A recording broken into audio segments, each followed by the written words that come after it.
can pretty much remain in Cambodia for another however many months or until my money runs out, or I could travel even more, and there's no stress or pressure or time limit to return to Brisbane. I can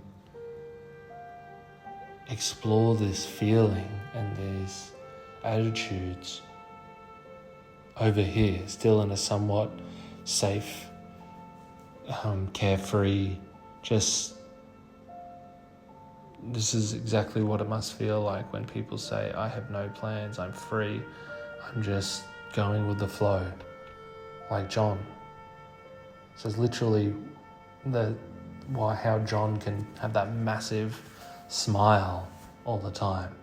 This is how he must feel, like elated at life just coming at him and enjoying it, like a chimpanzee swinging on monkey bars. But yeah, just constantly swinging on monkey bars 3 or 4 at a time. Wow, what a feeling. I don't know if this is Satori or a stroke. I don't even know. So I'm up. I was in bed, was going to sleep, trying to fall asleep, and now I'm having these amazing voice moments and these epiphanies, and I thought, I need to go back to bed. But what am I going to do? I thought, no, I don't have to go back to bed. Why do I have to go back to bed? This is what I'm doing. This is what I'm loving. This is what I'm enjoying. This is productive and positive.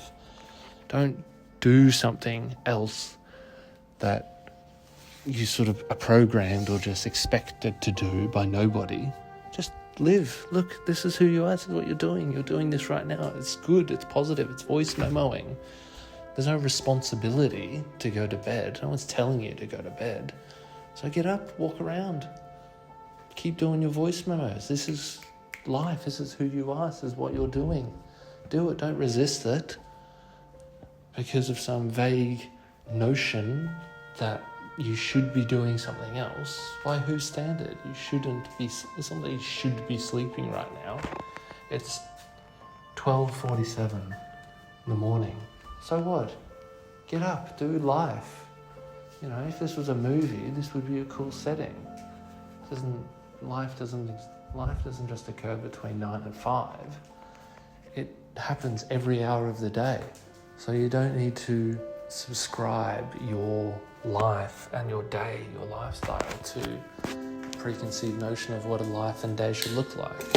Whether that's going to bed at a certain time or doing certain things for certain people or certain places, acting in a certain way or enjoying certain things. You don't have to do that. It's not what it's supposed. You're not supposed to do anything like that. You are doing what you are. You're not supposed to like this type of music or not that type of music, or enjoy this type of film and not that type of film. Just look and enjoy what you enjoy. If The Big Short is one of your favourite movies of all time because it's so fun, then it is. Who cares what that guy said back in Poland playing chess when he laughed at your favourite film? Fuck it. That's my taste has changed since then. It's evolved, it's matured absolutely a lot. And I probably know and see films that he doesn't know about now. But the point is that it was my taste at the time, and it was me at the time. That's who I was at the time. And I was insulted and belittled and felt very insecure that I should be doing something else. But just because that guy's taste differs from mine and he was an asshole about it, that doesn't mean I should be doing that. And what I'm doing is wrong. Just means we're different people, and he's a bit of an asshole. But other than that, he's like a cool guy that's fun and curious and interesting. It's not that he's bad, he's wrong, and he hurt me. He's just a person doing what he does, and that's how he reacted, and that's how he is, and I took that personally and was hurt by someone I barely know who I think is cool, who laughed at my favourite film at the time, which I said WALL-E, the Pixar film, and he sort of laughed as like that's a kid's film.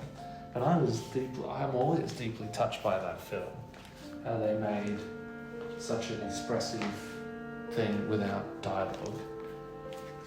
And it's pretty groundbreaking, but you know, I just thought, oh my God, he's right. I am naive and stupid and pathetic, and everything I like is dumb and wrong, and I should be doing this, I should be doing that.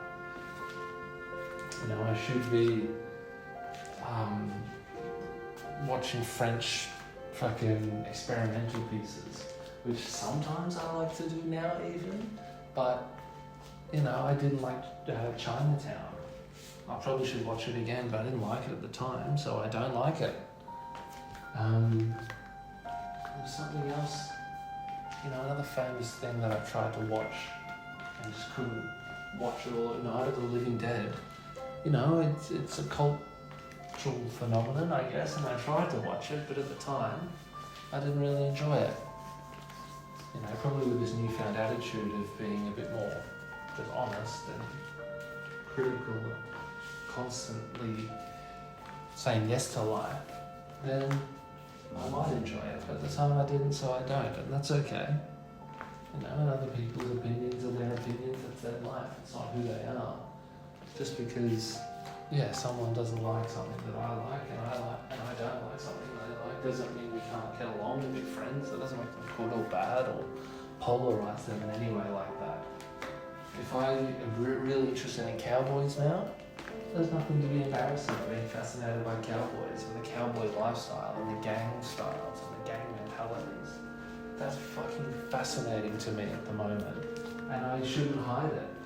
You know, if I get drawn into Red Dead Redemption, even like if I had a girlfriend or friends and I get sucked into it and find it fucking fascinating and want to talk about it, then do that. That's you. You're not, like, it's not like you're not a gamer. It's not like you don't have to fit into this box that you put yourself in as sort of playing games but not enjoying them because you don't want to be a gamer and be seen as a nerd or something like that. If you're fucking enjoying this game, say it, but own up to it. I'm playing fucking Red Dead and it is fucking incredible the amount of, like, the story it tells is so much more deep and complex, and the characters intertwine in very mature and adult ways. They hate each other, but they work together because they have to, and then they are still at each other, but then they convince them to drop it, and then it goes back to hating each other. Like, there's very mature developments in character as well, because this John guy, sort of, if he's supposedly being sent by the FBI who have his wife, so the FBI, the government,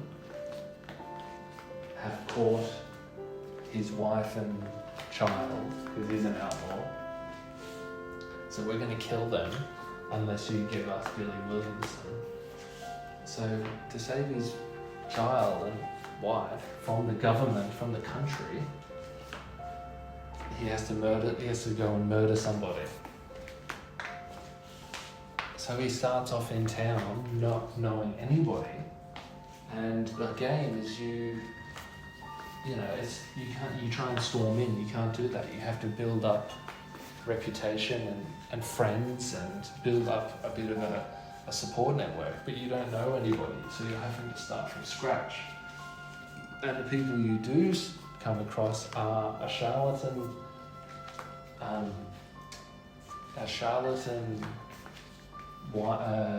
moonshine seller, a fucking schizophrenic grave digger, and a drunk Irish guy. And you're this badass outlaw has been forced to coerce and collaborate with these fucking dicks who you wouldn't think twice about killing, but you have to work together to save your wife and child. So you're put in this dilemma of being a fucking tough, nasty guy who has to be civil and get along with these people as long as he gets his wife and child. Maybe if he got his wife and child, he would shoot them dead. But for now, he has to get along. And in the beginning, he's very amiable, he's very soft to a degree in helping these people. But as they're stringing him along more and more, you know, enforcing more quests and side quests, which are fucking amazing, like racing and burning buildings and cow herding, and there's so many different types of missions to curry favour with these people. But the longer it's taking, the less patience John is actually displaying and less leeway he's giving these people. It starts with, alright, I'll go along with it, sort of being led, and now he's pushing the story. He's pushing these people into situations because he's pissed off and he's threatening that I will kill you if you don't help me. Like, he's actually a bad man. He will kill people. He has killed people. He's tough. He's fucking not a pushover. He's telling people to go fuck themselves eventually if they're wasting his time for his wife and child, because that's all that matters. So I'll be nice to you as long as you're helping me, but as soon as you're not, I will fucking turn on you and stab you in the face. And that's that sort of hard, cold, calculated, scary fucking mentality of bad people. I'll be nice to you as long as you help me, but as soon as you're not helping me, you're impeding me, I will think nothing of hurting you. That's the fucking gang psycho mentality, tough, live or die mentality that I've been sort of glimpsing and gaining a fascination with gangs and cowboys and criminals and such people. I think that's it. That's that mentality, and that's what this John, I think that's his name, John or Jake Marsden, is portraying, and his character is developing. So it's fucking fascinating to see his relationship with these characters. You know, and they're so honest with one another. One of them is grave digging and doesn't hide it, isn't shy about it. It's just open, and John likewise openly disgusted by it and openly critical about it. And then the gravedigger will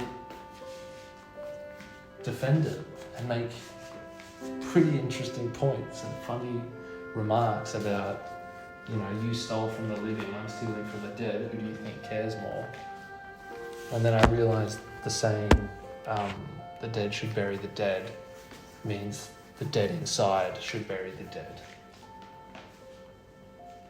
And you only get out what you put in. I also understood that meaning in the last long voice memo. You only get out of life what you put into it. So I only get out of a job I put in determination, ethics, work ethic, energy, camaraderie, positivity, then that's what I'll get out of it. If I put into a friendship fun, energy, motivation, love, then that's what I'll get out of it. If I put into studies, determination, consistency, and curiosity, then out of it I'll get determination, curiosity, and consistency. Same with learning the piano or anything like that. You know what you put in. If I went back, Nate, I could buy an old Toyota and fix it up with Nate as well. That would be a fucking dream come true.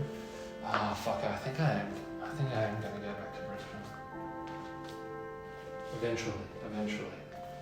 After time. I'm glad I recorded all of this. I need to really sit down and write this down, remember it, and share it.